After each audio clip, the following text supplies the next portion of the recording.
Hey guys, it's Hunter. Welcome back to the first AskGufish of 2021. I hope you had a great new year. I missed you guys. There's a lot to talk about. Let's jump right into your questions. Hear about Dave Mustaine possibly leaving Dean and partnering with Gibson? Right, so at this point from his own social media post, it's confirmed that Dave Mustaine is no longer with Dean. The question now is, where's he going? And I'll admit, usually this isn't something that I'd be particularly interested in. Dave Mustaine, you have to respect the man. What he's done with Megadeth, having to relearn the guitar, beating cancer, which by the way, hot take, cancer? I know, it took a lot of bravery to say that, but yeah, the dude is a metal legend. Never was into his signature models though, you know, pointy metal guitars and all that. So why is this time interesting though? Well, it's because it's where he's rumored to be going. A lot of people are mentioning Gibson, they're mentioning Epiphone. I am 100% convinced it's Kramer. Let me explain why. First off, we had that leak of an unfinished pointy silver V snapped a while back that was confirmed being made at the Gibson factory. 24 frets and kind of like a pointier Explorer style headstock. Made at the Gibson factory, but it doesn't look too Gibson-y. It's too pointy. It's too metal. Secondly, Cesar G, I'm not too sure how to pronounce his last name, so I'm not gonna butcher it, was pictured in his office with what looks to be the finished version of that model. It's blurry, like we're dealing with the fidelity you might expect from footage confirming the existence of Sasquatch, but you can definitely tell that it is not a Gibson logo on the headstock. It's too big. You know what the logo does look like though? Kramer. Third, we know Gibson is really looking to push Kramer this year. Matt Hafey's revealed he's working on something with Kramer. My guess is it's a headless. Gibson has some weird obsession with Tracy Guns from the LA Guns. They're always getting him involved. Not really sure what that's about, but why not? He seems like a cool dude. He's got a new signature model that was revealed last year that's due to launch in 2021. He just posted a recent picture on his Instagram from a Kramer video shoot, so we know that drop is imminent. So that's cool, but Dave Mustaine from Megadeth, that is next level. And think about it, it seems like Kramer has been in this slow burning relaunch limbo for the past couple of years. Right, they had new models on display at the NAMM shows, refreshed the lineup with original modern collections, just like Epiphone and Gibson, built a brand new website. But unlike what you saw with Gibson, unlike what we've seen with Epiphone, there hasn't been that huge event to announce that, yeah, Kramer's back. Like the Jersey Star and the Nighthawk reissues last year were almost stealth launches. There wasn't any sort of media buzz, next to no fanfare. All of a sudden, there were a few just hanging on the Sam-ass shelves. And it was like, oh, well, I guess the new Kramers are here. Dave Mustaine could be that media shot in the ass that Kramer desperately needs to start the new year off right. I'd assume he's getting more money to move, which explains why he's essentially building the exact same guitar he's had since basically the Jackson days, just from a different brand, and he'd be the new face of modern day Kramer. I mean, that's a great deal from both sides. I'd take that in an instant. My guess is that we'll have a high-end US made model, Kramer having more of a US presence with something that was mentioned a couple times last year as well, and we'll also have an Indonesian made model for the broker guys like us at a more accessible price point. Either way, it adds another element to the ongoing Gibson-Dean drama. Like if Dave Mustaine, one of Dean's biggest artists, is leaving to go to a Gibson brand, the drama just got extra spicy. I sound like a tea channel. This tea spiciness has just reached unprecedented levels.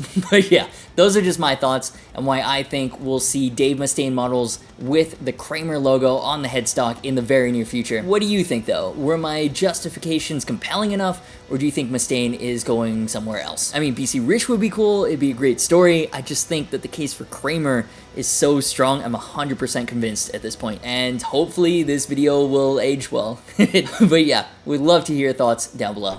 Does Pringle know she is the good dog? Of course she does. Right, Pringle? You know you're a good dog? Good girl. You're alright too.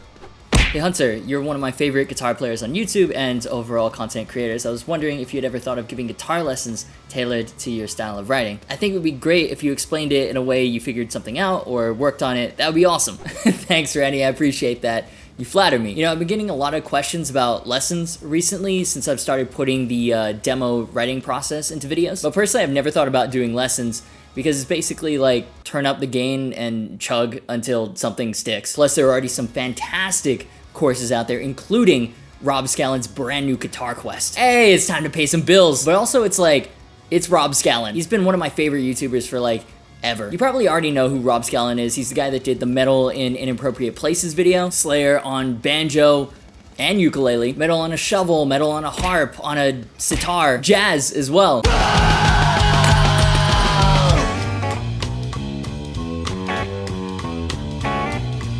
I mean, I might be a bit of a fan. Anyway, so GuitarQuest is beginner focused and takes a completely different approach. It's not so much a lesson course with a curriculum as it is a game. 9 levels of challenges of only the fun stuff about the guitar, the jam session, playing a gig, the music video shoot, selling out, even a final boss battle. The reason this approach appeals to me is it's kind of a more guided way of how I learned how to play guitar. Just playing the cool stuff. So if you've tried the theory and exercise way and it's just not sticking, or if you already play guitar and just want to have some fun, check it out, guitario.com/ASKgufish. If you use the link, right now it's over 50% off, and they have a 90-day money-back guarantee if for some reason you don't like it. Realistically, you might be able to finish GuitarQuest in less than 90 days if you want to be that way about it. But yeah, guitario.com/ASKgufish. Rob Scallon, GuitarQuest, improve your playing by only doing the fun stuff. Love that. What are your thoughts on Koloss?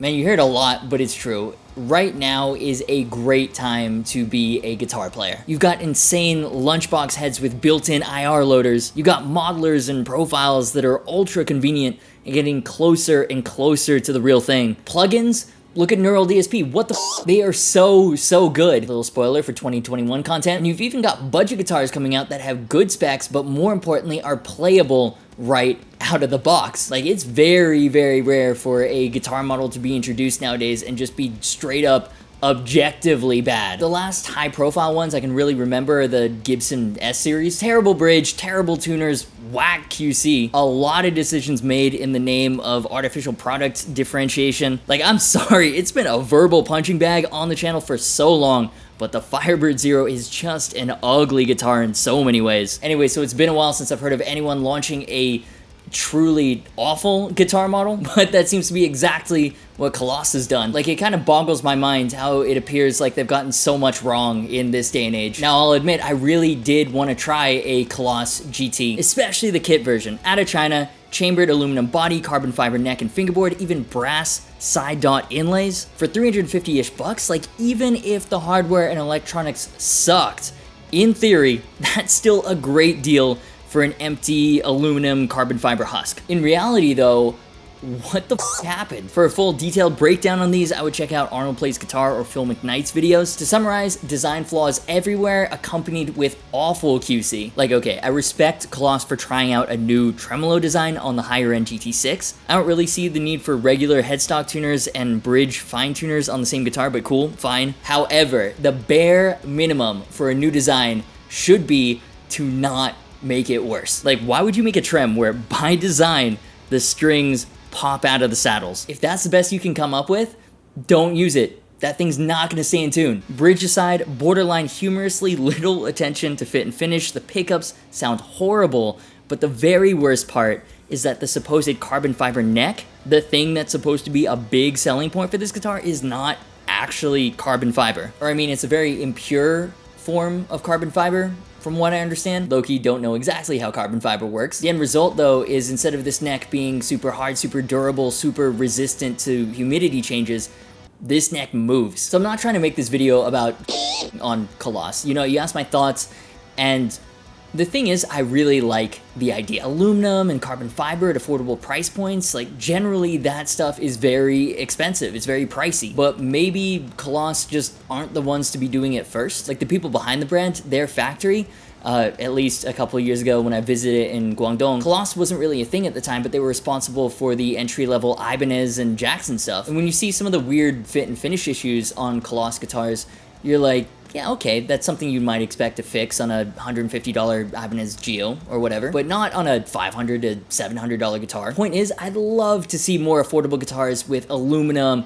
or carbon fiber. Actually, probably more mid-market guitars first, then we can work our way down. I'm just not sure Koloss is the right candidate to be leading that charge. Like, it reminds me a lot of Gibson Les Pauls or my 7-string AliExpress Hello Kitty guitar. Technically, the specs are there on paper, but my God, was it a garbage fire of a guitar. What about you guys though? Have you heard of Koloss? What are your thoughts on their guitars or of aluminum carbon fiber guitars in general?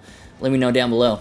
Can you do a review of the full Glarry range? Well, I say it's rare to find a truly awful new guitar in this day and age, and then someone like Glarry comes along. And look, there are a lot of videos on YouTube about Glarry guitars and how good they are for the ludicrously low prices they're going for. I mean, they're another one of those brands that makes super cheap guitars out of China, and I'm not saying other people are lying. In fact, I'm sure the ones they got are fine for the money. What I will say though is that the one I got was definitely an absolute garbage fire piece of shit that is a waste of wooden materials, and that lack of consistency perfectly illustrates why I never recommend small companies selling budget guitars. It's why I always recommend Harley Benton instead, or an entry-level guitar from a reputable retailer like Sweetwater. A budget guitar is never going to have the same perfect care and consistency as a high-end model, but at least you know you're in safe hands. Glarry, I guess if you buy off Amazon, you've got that return policy, but actually, you know what? I'll just show you. Oh, here it is.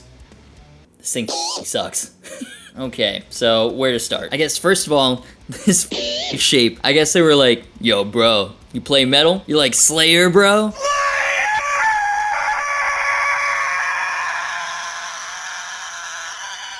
Then this is the driest fingerboard I have ever seen in my life. Like, how is it physically possible to have a fingerboard this dry? I feel like there's this dry zone around this guitar because it's sucking in all the moisture by osmosis and it's just not helping. And that goes for the back of the neck too, which is completely unfinished and feels really rough. The frets are rough, sharp, they're already corroding. And remember, this is supposed to be a brand new guitar. So at this point, it seems like the easiest solution is to just replace the neck entirely, but wait, you're gonna have to do that anyways because it's twisted. And again, even if you do that, you're still left with this body shape. And the body feels super light and soft too, if that makes sense. So just all around bad. And I haven't even gotten into how sharp the bridge saddles are and how laughably bad the nut is cut, but of course, cheap guitar, we knew those were probably not great anyways. And I mean, I was really hoping there'd be something salvageable here, that way we could do like a fun mod project with this thing. But even for me and the stupid meme projects I like to do, it's like,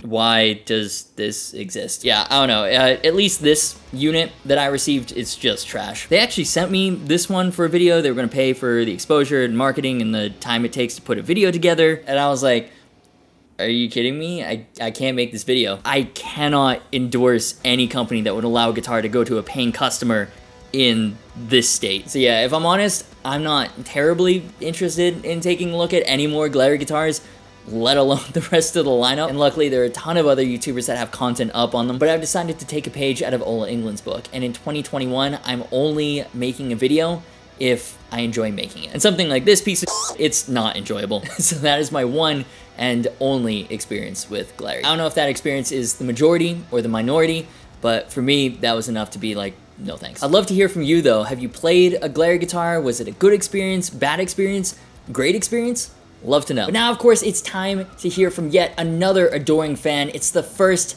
high praise of the week of 2021. Love to see these guitar influencer dorks in my feed. Said no one ever. Got out of my feed. Oh, you thought 2021 was gonna be any different? Nah, bro, here we go again. Now on to more positive things. For my first music recommendation of the year, it's actually not a metalcore song. Nani? What can I say? New year, new me. Hashtag live, laugh, love. Anyways, my recommendation is Eat Them Apples by Suzi Woo. And I'm not really sure how to describe this song, to be honest. The best way I've heard it described so far is like Gwen Stefani combined with Timbaland beats. And if you aren't familiar with what that is, it's like the same vibe as the beat in the Tokyo Drift song, but less obnoxious. Anyways, I feel the more I'm talking, the less I'm selling Suzi Woo, but the video's a trip too. The visuals are insane, but check it out. It's super catchy and a completely different vibe from what I usually recommend. And that'll do it for the first ASKgufish of 2021. I'm super excited for this year. I hope you guys are too. You know the drill, like, subscribe, hit the notification bell if you haven't already. Social media, merch, and Discord server links are in the description. As always, thanks so much for watching. You've been awesome, and I'll see you for the next video.